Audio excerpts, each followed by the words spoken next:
Klub-klub besar Eropa banyak yang main imbang, sedangkan City dan Barca malah ikutan tumbang. Biawa, out kali ya kan.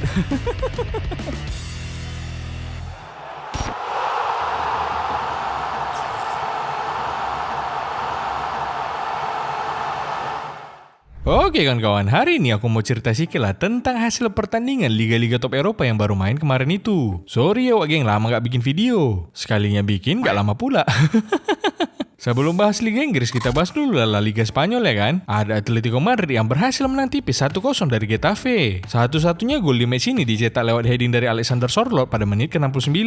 Dengan hasil ini, Atletico Madrid berhasil naik ke peringkat 2 dengan 38 poin. Mereka bisa nyalip Real Madrid dengan selisih 1 poin dan cuma kalah selisih gol dari Barcelona yang ada di puncak. Gila juga ya Atletico Madrid ini. Walaupun jarang dibahas, tapi mereka bisa tampil konsisten dan win streak di 11 match terakhirnya. Kurasa happy kali lah Julian Alvarez habis pindah dari City ini. Di Atletico dia jadi calon juara, sedangkan Manchester City sekarang malah diterpongkingkan sama tetangganya.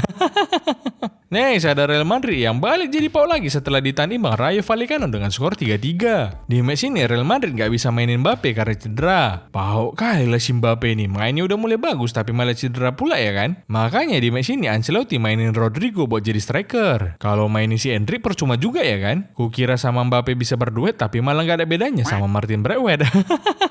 Baru 4 menit main, Real Madrid udah kebobolan duluan. Menerima crossing dari Frutos, heading Unai Lopez ke pojok bikin si Courtois mati langkah. Skor pun berubah jadi 1-0 buat keunggulan Rayo Vallecano. Bahkan menit ke-36, Real Madrid malah kebobolan lagi. Melalui skema corner, umpan dari Palazon bisa diheading sama Abdul Mumin jadi gol. 2-0 buat Rayo Vallecano. Ih, pau kali lah bek-bek Madrid ini. Bisa-bisanya mereka kalah terus pas duel udara dari set piece. Padahal mereka punya pemain yang posturnya tinggi macam Rudiger sama Tchouaméni. Tapi malah si Arda Güler sama Vazquez pula yang disuruh duel udara. Kalau diibaratkan sama hewan, kalian punya kelinci sama kanguru, tapi malah siput yang kalian suruh loncat. Ya jelas nggak bakal bisa lah. Mana ada siput bisa loncat macam kanguru ya kan? Kalau siput bisanya cuma masuk gua macam Barcelona. Tapi karena ini Madrid, jelas mereka bakal berusaha buat comeback. Dan betul aja, menit ke-39 akhirnya Real Madrid bisa bikin gol balasan. Melalui aksi Fede Valverde, syutingan kerasnya dari luar kotak penalti bisa menjebol gawang Rayo Vallecano. Skor pun berubah jadi 2-1. Kencang kali syutingnya si Valverde ini. Untung aja lah dia mainnya di Real Madrid. Coba kalau mainnya tadi di MU, kurasa bola biawak pemain MU yang ditendangi dia satu-satu. Habis itu menit ke-45 Madrid bisa bikin gol keduanya. Menerima crossing dari Rodrigo, Jude Bellingham bisa dengan mudah heading bolanya jadi gol. Sebetulnya heran juga aku nengok si Bellingham ini. Padahal posisi aslinya gelandang, tapi positioning dan finishingnya tajam kali macam striker. Agak beda lah sama Darwin Núñez ya kan. Posisi aslinya striker tapi finishingnya malah bapuk kali macam kiper cadangan ketiga.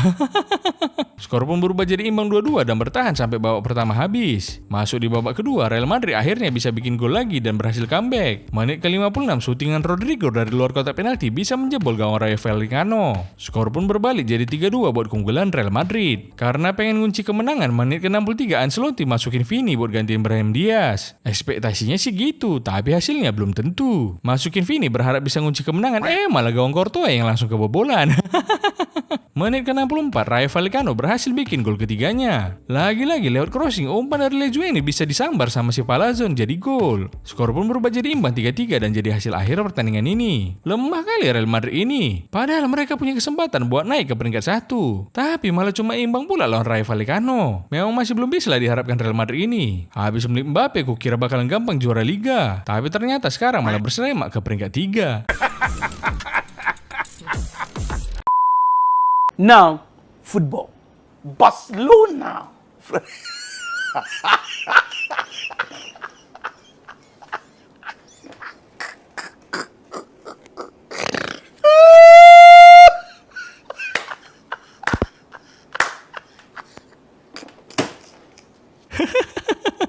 Next, ada Barcelona yang melawan lagi setelah terpongking 1-0 dari Leganes. Di match ini, Barcelona nggak bisa didampingin sama pelatihnya yaitu Hansi Flick karena kena kartu merah di match lawan Real Betis kemarin. Makanya baru 4 menit main, Barcelona udah kebobolan aja. Menerima corner dari Oscar Rodriguez, heading keras Sergio González bisa menjebol gawang Inaki Pulpen. Skor pun berubah jadi 1-0 buat keunggulan Leganes. Pau kali Barcelona ini, kok bisa cepat kali mereka menurun performanya? Di awal musim bisa bantai-bantai lawan, tapi sekarang baru main 4 menit pun udah kebobolan. Habis kebobolan ini makin semangatlah para pemain Barcelona buat nyerang pertahanan Leganes. Tapi semua serangan dari Barcelona bisa digagalkan sama kiper Leganes. Bahkan sampai habis pertandingan Barcelona masih belum bisa bikin gol balasan. Skor 1-0 buat Leganes pun jadi hasil akhir pertandingan ini. Dengan hasil ini Barcelona masih berada di puncak klasemen sementara La Liga dengan 38 poin. Tapi mereka main lebih banyak dari Atletico yang punya poin sama di peringkat kedua. Dan Real Madrid yang cuma beda 1 poin di peringkat ketiga. Emang bau kalah Barcelona ini, kok bisa lah mereka kalah sama tim mediocre macam Leganes. Aku rasa emang cuma seginilah kekuatan Barcelona kalau dilatih sama Hansi Flick. Ya itu cuma sekelas tim menengah ke bawah aja mereka soalnya. Next, kita pindah ke Liga Inggris. Ada Terpongkingham yang berhasil membantai Southampton dengan skor 5-0. 5 gol Terpongkingham di match ini dicetak sama James Maddison, Son Heung-min, Kulusevski, Pape Matar-Sarr, dan gol dari Maddison lagi pada menit ke-45 tambah 4. Dengan hasil ini Terpongkingham mulai naik ke peringkat 10 dengan 23 poin. Sedangkan Southampton masih jadi juru kunci dan langsung pecat pelatihnya yaitu Russell Martin. Kalau menurutku sebetulnya Southampton pecat pelatihnya ini bukan karena mereka jadi juru kunci. Terus karena apa Nol? Ya karena mereka dibantainya sama Terpongkingham lah. Masih mending degradasi 5 kali daripada harus dibantai sama tim yang gak bisa juara soalnya. Next, ada Chelsea yang berhasil mengalahkan Brentford dengan skor tipis 2-1. 2 gol Chelsea dicetak oleh Cucurella pada menit ke-43 dan asis dari Nicholas Jackson pada menit ke-80. Sedangkan Brentford cuma bisa bikin 1 gol balasan lewat asis Bryan Mbeumo pada menit ke-90. Dengan hasil ini, Chelsea masih stay di peringkat kedua dengan 34 poin. Mereka hanya beda 2 poin aja dari Liverpool di puncak klasemen. Yang lucunya di match ini, si Cucurella dapat kartu merah setelah pertandingannya udah selesai. Dia dapat kartu kuning kedua karena ribut sama pemain Brentford. Aku rasa sengaja si Cucurella ini biar dapat kartu merah. Gak mau dia disuruh masuk pas cuti Natal soalnya. Tapi berita positif dari Chelsea bukan soal kemenangan ini aja. Berita positif lainnya datang dari Mudryk yang terbukti positif doping wak geng. Pantas salah gacor kali si beliau ini kemarin ya kan. Tapi bisa jadi ini keliru. Namanya pemain jago ya kan, pasti ada aja yang sirik sama dia. Aku curiga, kurasa waktu tes urin ini ditukar sampelnya si Mudryk ini sama urin Anthony kayaknya. Ya udahlah, semoga lah ini kekeliruan atau semacamnya. Biar Bang Mudryk bisa tampil lagi ya kan. Soalnya biar dia nggak ada alasan. Kayak sekarang enak dia punya alasan. Cemana mau aku tunjukkan kejagoanku, orang aku pun diskorsing ya kan. Nah makanya aku berharap dia cepat terbebas dari kasus ini. Soalnya mau pakai doping atau enggak, tetapnya dia jarang dikasih main.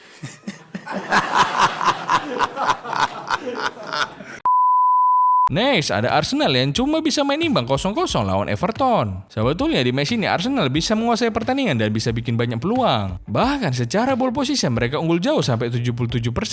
Tapi karena Arsenal gak punya striker yang bagus, semua serangan mereka bisa digagalkan sama Jordan Pickford. Skor imbang 0-0 pun jadi hasil akhir pertandingan ini. Dengan hasil ini Arsenal masih stay di peringkat ketiga dengan 30 poin. Mereka makin ketinggalan dari Chelsea di peringkat 2 yang konsisten menang terus. Entah apa-apalah Arsenal ini ya kan. Kemarin udah 2 musim jagain piala. Sekarang bobol gawang si Pickford aja mereka malah nggak bisa. Mungkin segan juga Arteta ini mau ngalahin Everton. Secara dia legend juga di Everton dulu ya kan. Mungkin ini juga yang mendasari Arteta selalu jagain piala Liga Inggris. Soalnya waktu dia main dulu pun gak juara juganya dia di Liga. Jadi kurasa udah terbiasa dia jadi penjaga piala aja.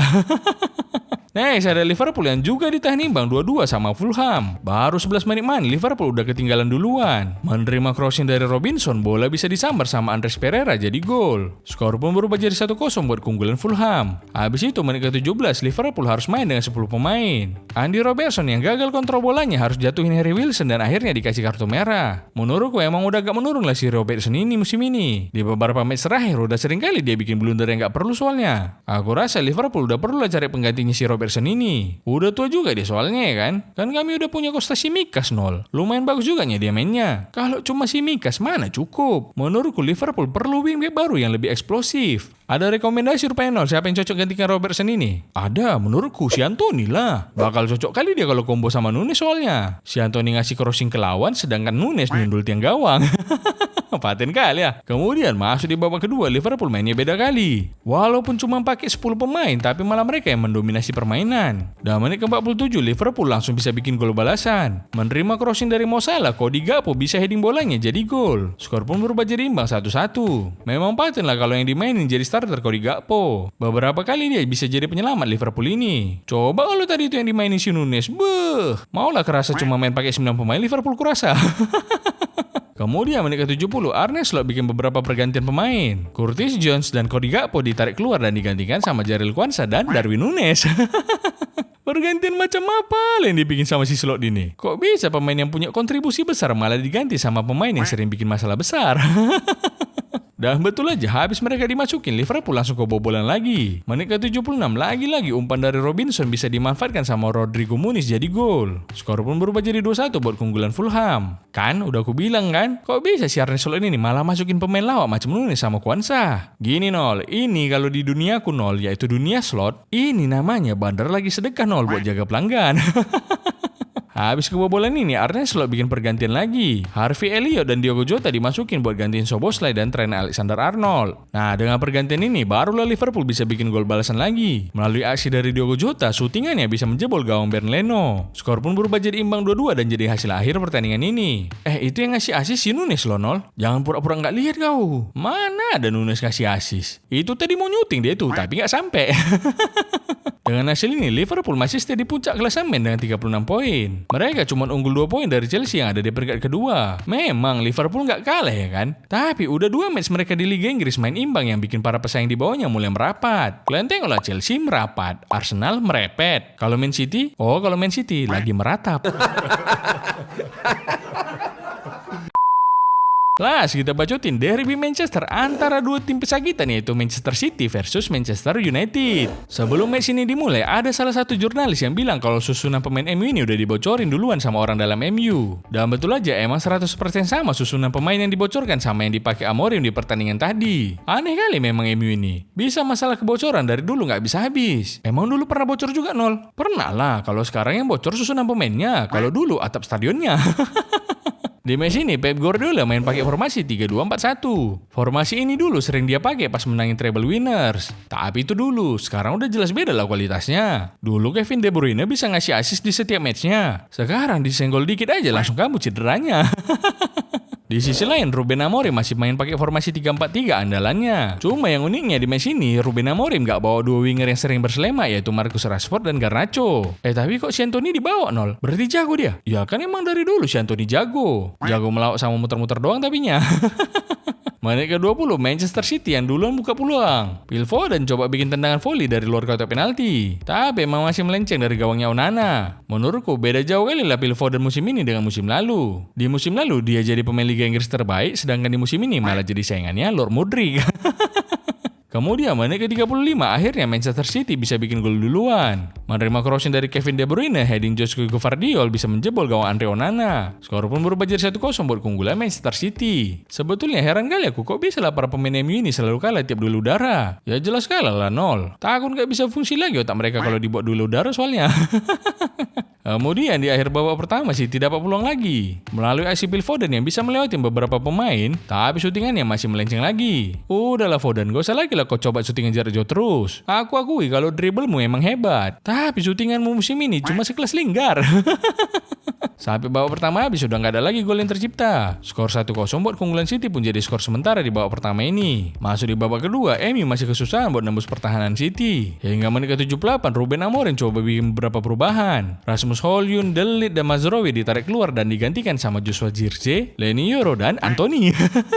Pergantian apa pula lah yang dibikin sama Ruben Amorim ini? Mau niru taktik Arne Slot pula dia kurasa. Tapi secara mengejutkan strategi Ruben Amorim ini ternyata ampuh. Menit ke-84 MU akhirnya dapat voucher penalti. Berawal dari blunder Matheus Nunes, Amad Diallo yang bisa curi bolanya malah ditabrak sama Nunes di kotak penalti. Kemudian Bruno yang maju gosok vouchernya bisa dengan mudah dia bobol gawang Ederson. Skor pun berubah jadi imbang 1-1.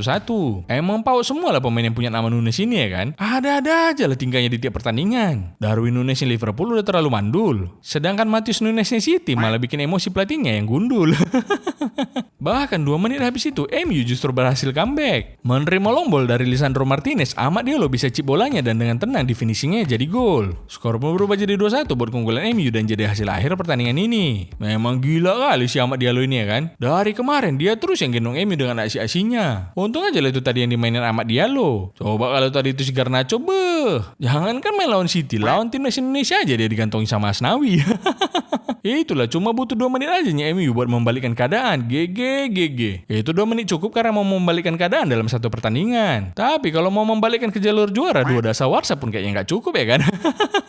Di akhir laga Amad Diallo pun tertangkap kamera nyalam Guardiola. Sih, gaya kali ya kan? Sebenarnya si Amad ini nyalam Guardiola bukan cuma karena dia sopan, tapi dia juga menitipkan di tangan Guardiola ini satu pesan. Apa pesannya Nol? Gimana? Udah mulai terasa gerah? Nah, itu karena matahari kebangkitan MU bersinar cerah.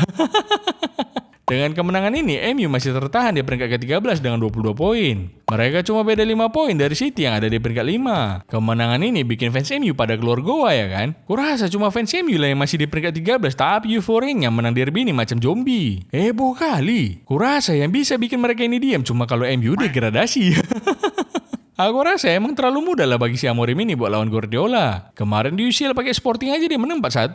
Sekarang pakai MU pun dia juga menang 2-1.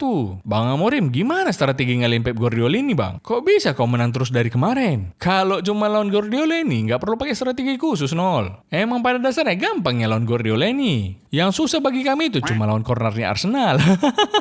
Tapi emang udah menurun kali lah performa Manchester City musim ini. Cemana ceritanya bisa tim sekelas City malah berselamat di peringkat 5, aneh kali ya kan? Kukira kemarin masalahnya udah beres, tapi sekarang malah kalah lawan MU dan dibokongi Nottingham Forest. Bahkan habis match ini Rasmus Højlund bikin pantun dan dia posting di akun Instagramnya. Kalau boleh ku terjemahkan ini kurang lebih artinya kayak gini lah. Manchester itu merah, Violet itu biru. Yang sekarang lagi marah pasti habis kalah lawan MU. Habis menang derby ini muncul kabar kalau Rashford udah siap buat meninggalkan MU. Iya bang, gara-gara nggak dimainkan kau mau cabut kau dari MU? Rencananya sih gitu sih Nol. Ih, nggak rugi kau rasa bang? Sebetulnya malah win-win solution sih. MU jadi berkurang bebannya karena gajiku yang tinggi juga lumayan membebani mereka. Iya sih, beban tim orang ini pun kurang ya karena kau cabut kan bang? Palota kau itulah Nol. Bagus kau cakap. Ih, janganlah marah, canda-canda. Terus kalau kau cabut untungnya buat kau apa sih bang? Belum tentu juga kau dapat klub yang lebih bagus dari MU. Yang lawaknya sebagus MU memang agak susah sih dicari Nol. Gak ada duanya kalau soal lawan klub ini memang. Tapi kan klub yang lebih serius masih banyak selain itu. Jadi kalau keluar aku dari MU ini bisa terbebas aku Nol. Ih, dikekang kau rupanya selama ini bang. Dikekang sih enggak, cuma enggak bebas aja. Emang kalau kau keluar dari MU terbebas dari apa bang? Terbebas dari ancaman degradasi lah. Oke lah, itu aja lah cerita dari aku. Oh iya wak geng, kita udah dikit lagi nih mau mencapai 1 juta subscribers. Jangan pula nanti dulu MU degradasi baru kita nyampe 1 juta. Malu lah kita ditengok Lingard ya kan. Sebelum kita akhiri video ini, aku minta tolonglah sama kalian buat ngecek isi kantong kalian. Coba kalian tengok dulu, ada halan nggak di situ? Terakhir hilang pas derby Manchester dia soalnya. Dadah wak geng.